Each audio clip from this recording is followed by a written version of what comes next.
There's a thrill in the familiar. We watch horror movies, glued to our seats. We know the stories. We anticipate the scares. But what happens when the screen fades to black and we're left wanting more?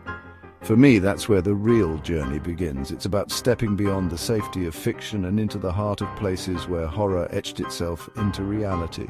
I've spent my life seeking out the paranormal, drawn to the energy of places touched by darkness. It's a calling, an obsession, a desire to understand the mysteries that lie beyond our perception. And there's no greater thrill than standing in a location where a horror film was born, feeling the weight of its history and asking the question, could this be real?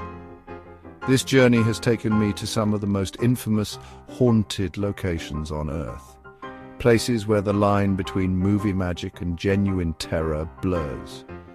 Join me as we explore two such places, the LaLaurie House in New Orleans and the Winchester Mystery House in San Jose. These aren't just film sets. They're monuments to the darkness that can reside in the human heart. Places where the echoes of suffering and fear linger long after the cameras stop rolling. Horror movies tap into our primal fears. They exploit the darkness we sense lurking at the edge of our vision. But why are we drawn to these stories, these places where fear reigns supreme? I believe it's because they offer a glimpse into the unknown, a chance to confront the things we don't understand. When we visit a location depicted in a horror film, we're not just tourists. We're pilgrims drawn to a site of potential paranormal significance. We're seeking a connection to something beyond ourselves, a brush with the unexplainable, and sometimes, just sometimes, we find it. But the question remains, are these locations truly haunted, or are they simply victims of their own chilling narratives?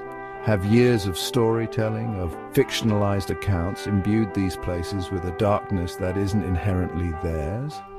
It's a question I grapple with constantly. The power of suggestion is undeniable. When we enter a place with a reputation for being haunted, our senses are heightened. We're primed to interpret every creak and groan as evidence of the supernatural.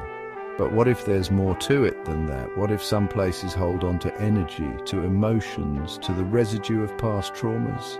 These are the questions that drive me to keep searching, to keep digging, to keep pushing the boundaries of what we believe to be real. New Orleans is a city steeped in history, romance, and a darkness that runs deeper than the Mississippi River. It's a place where the veil between the living and the dead feels thin, where spirits seem to linger in the humid air. And at the heart of this haunted city stands the LaLaurie House, a grand mansion with a sinister past. Built in 1832, the house was once home to Madame Delphine LaLaurie, a prominent socialite with a horrifying secret. Behind the facade of wealth and respectability, Madame LaLaurie was a monster who tortured and murdered countless slaves within her home's walls. The horrors inflicted within those walls are well documented.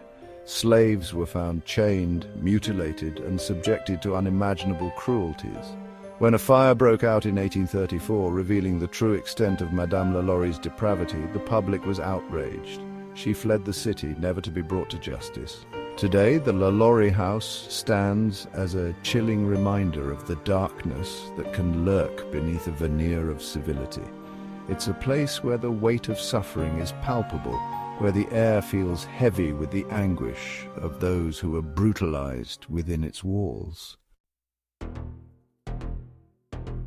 Across the country, in the heart of San Jose, California, stands another architectural marvel with a dark and twisted history, the Winchester Mystery House. This sprawling mansion, with its labyrinthine corridors, staircases leading nowhere, and doors opening onto brick walls, is a testament to one woman's descent into madness and her desperate attempt to appease the spirits she believed were haunting her. Sarah Winchester, heiress to the Winchester rifle fortune, was a woman consumed by grief and guilt. After the death of her husband and infant daughter, she became convinced that she was cursed by the spirits of those killed by Winchester rifles. Acting on the advice of a medium, Sarah began an obsessive construction project that would last for 38 years. The house was built without any architectural plans, with rooms added haphazardly as if guided by unseen hands. It was a desperate attempt to confuse the spirits, to keep them at bay. Today, the Winchester Mystery House is a popular tourist destination, but it's also a place where visitors report strange occurrences, cold spots, disembodied voices, and the feeling of being watched. Is it the residual energy of Sarah Winchester's grief and fear? Or are the spirits she sought to appease still trapped within the walls of her bizarre creation? I've had the opportunity to investigate both the LaLaurie House and the Winchester Mystery House, and I can say without a doubt that these places hold an energy unlike anywhere else I've been. In the LaLaurie House, the air is thick with a palpable sense of dread. It's in the walls, in the floorboards, in the very foundation of the house. During my investigation, we captured EVPs, electronic voice phenomena, that sent chills down my spine. Voices whispering from the ether, seemingly responding to our questions. Were these the voices of the tortured souls who perished within those walls, seeking to tell their stories? Or were they simply tricks of the mind, our own fears and expectations projected onto the static? At the Winchester Mystery House, the energy is different. It's chaotic, frenetic, as if the house itself is alive and constantly shifting. The endless hallways and dead ends create a disorienting atmosphere, and it's easy to get turned around, to lose your bearings. We experienced unexplained temperature fluctuations, doors slamming shut on their own, and a feeling of being watched that was impossible to shake. It was as if the house itself was toying with us, playing on our fears. So, are these places truly haunted? It's a question that has no easy answer. There's often no smoking gun, no definitive proof that satisfies skeptics. But for me, it's not always about irrefutable evidence. It's about the feeling, the energy, the stories that cling to these locations like cobwebs. The LaLaurie House and the Winchester Mystery House are more than just buildings. They're repositories of human suffering, of fear, of the darkest aspects of our nature. And it's my belief that these emotions, these energies, can linger long after the physical bodies are gone. Skeptics will always point to logical explanations, draft, settling foundations, the power of suggestion. And while these explanations may account for some occurrences, they don't explain everything. There are times when the hair on the back of your neck stands on end, when you feel a presence that defies rational explanation. Ultimately, whether or not you believe in ghosts is a personal choice. But I urge you to keep an open mind. Don't dismiss the unexplained out of hand. Sometimes the most terrifying monsters are the ones we create ourselves. Why are we so drawn to the supernatural, to the idea that something exists beyond our understanding? I believe it's because we crave mystery, a sense of wonder, in a world that often feels mundane and predictable. Haunted locations offer us a glimpse into the unknown, a chance to connect with something bigger than ourselves. They remind us that there are still mysteries to be solved, stories to be told, and that the world is a far stranger and more wondrous place than we often give it credit for. These locations also force us to confront our own mortality. When we stand in a place where people have died, where their spirits are said to linger, it's a stark reminder of our own fragility, of the fact that our time on this earth is finite. But rather than fearing death, I believe that exploring the paranormal can help us to embrace life more fully.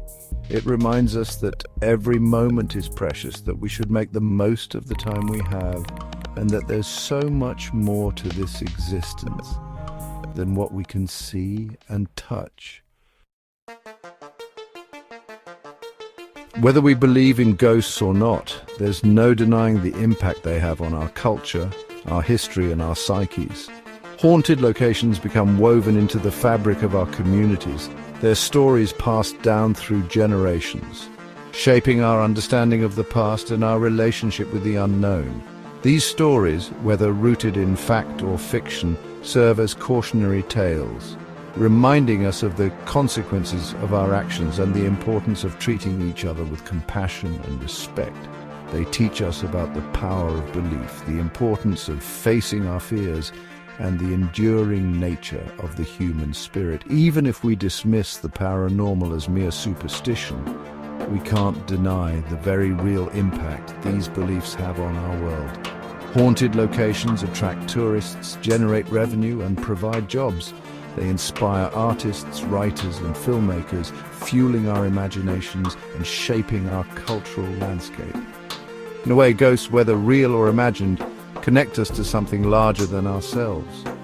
They remind us that we are part of a continuum, a tapestry woven from the threads of countless lives lived and lost, and in that sense, perhaps the true legacy of hauntings lies not in proving the existence of ghosts, but in exploring the very human need to believe in something beyond ourselves. As I stand on the precipice of another investigation, another journey into the heart of darkness, I'm reminded that the search for the paranormal is ultimately a search for ourselves. It's about pushing the boundaries of what we believe to be possible, about confronting our fears, and about embracing the unknown. I don't have all the answers. I may never have definitive proof of the afterlife or the existence of ghosts. But that's okay. The journey itself is the reward. It's about the thrill of the chase, the adrenaline rush of the unexplained, and the humbling realization that there are forces at work in this universe that we may never fully comprehend. So the next time you find yourself face to face with the unknown, whether it's a darkened hallway, a cold spot in your home, or a whisper on the wind, don't be afraid to lean in. Listen closely, keep an open mind. And remember, sometimes the most terrifying monsters are the ones we create in our own minds, but sometimes, just sometimes, the darkness whispers back.